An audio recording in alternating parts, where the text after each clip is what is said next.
So we've seen all the WNBA CBA stuff, and we've seen the way some players are talking. And coming out of today's meeting, I do feel like it was the most positive because we didn't hear slap in the face, we didn't hear inflatable rat, we didn't hear like putting lipstick on a pig. We heard overall that people believe that there was positives to be taken from today, which for me is kind of important. It is important that we've heard that. And somebody that we haven't heard much being said is one of the VPs in Alicia Clark. And I feel like what Alicia Clark said was probably, if you are a fan of basketball and you want to watch these players playing basketball, probably the most positive thing we have heard. And it is from the Front Office Sports article with Annie Costable. But it's this last paragraph here. So they obviously, it says here, obviously the time could have been better spent considering players are not had in-person meeting, yada yada. But this says it here. However, their stance on a strike has not changed yet. There are many more conversations that have to happen before a strike can even be called, Clark said.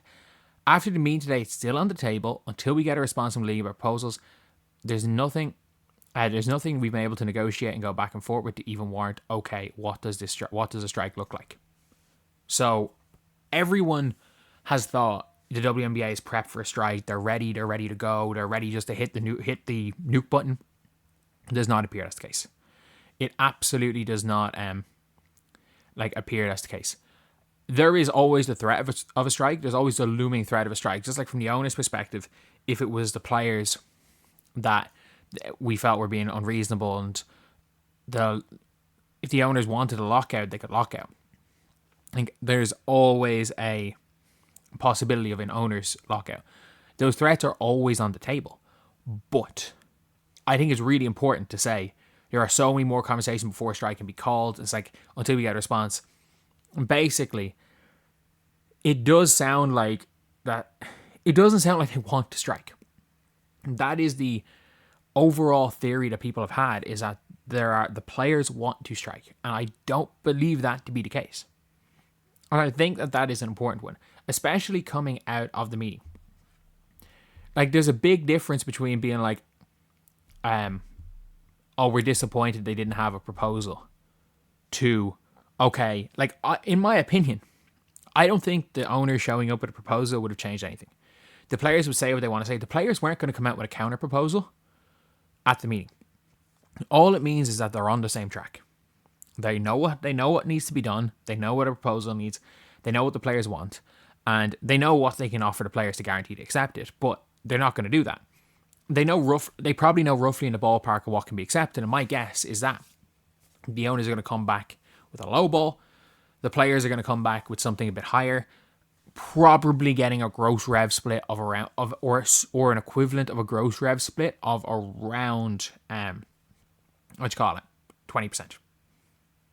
That would be the assumption, because like 20% is an effective double rev split of their previous CBA, and then that also allows you in the next CBA to negotiate that eventually up to 30. Like, it's going to be nearly impossible to treble your rev split, to not even just treble the revenue. So I think the players wanted to be basically a 12 million salary cap or something.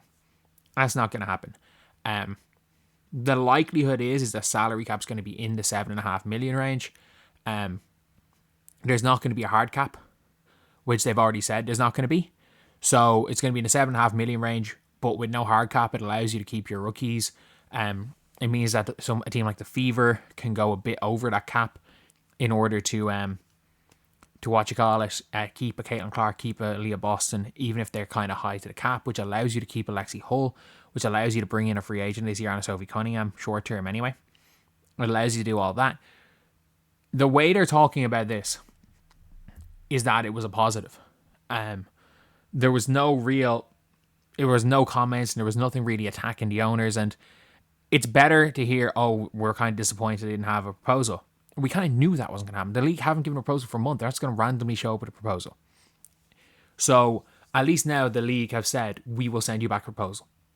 That's kind of the main thing. And not only that, if you guys don't realize, is meeting in person, seeing what the players' demands are, why they want what they want, what they've obviously have lawyers, accountants showing numbers, showing figures. It means that they can give an offer. It means that they're not going to give a piss take offer. They're not going to give the players a piss take offer because they won't accept it. They're definitely not going to give one they're just going to accept, but they're not going to give them a piss take offer.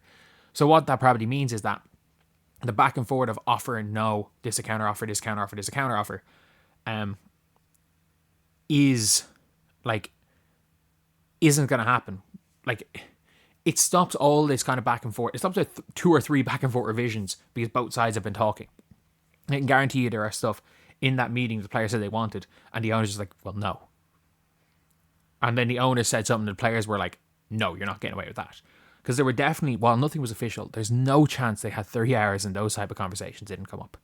But look, at the end of the day, the likelihood is that there's going to be a season. That is the severe likelihood.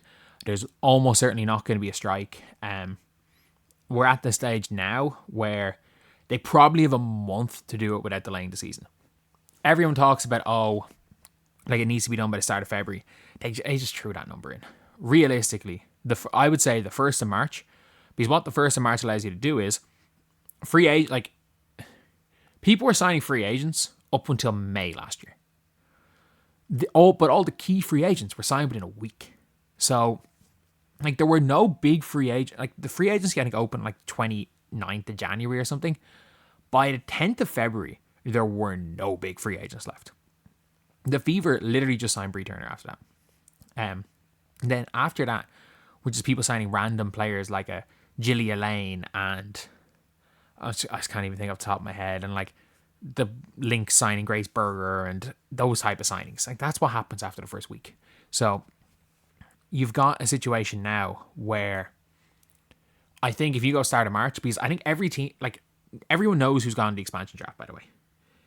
Everyone knows who's gone to the expansion draft. It's been, teams have, like, the tempo and, like, teams have, there's a 0% chance the teams have not sent their protected lists to the tempo. Like, estimated protected list. And the tempo haven't basically picked their teams.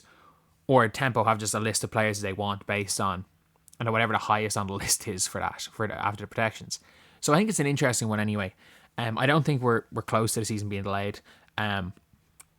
Because in terms of like, depends on how close you think it's close. Is a month close? If you think a month is close to the season being delayed, yeah, we're close. If you think it's a matter of days for the season being delayed, not a chance. And with the way teams are acting, with the way the league is acting, I think they're going to get something done. So anyway, I'll see you guys.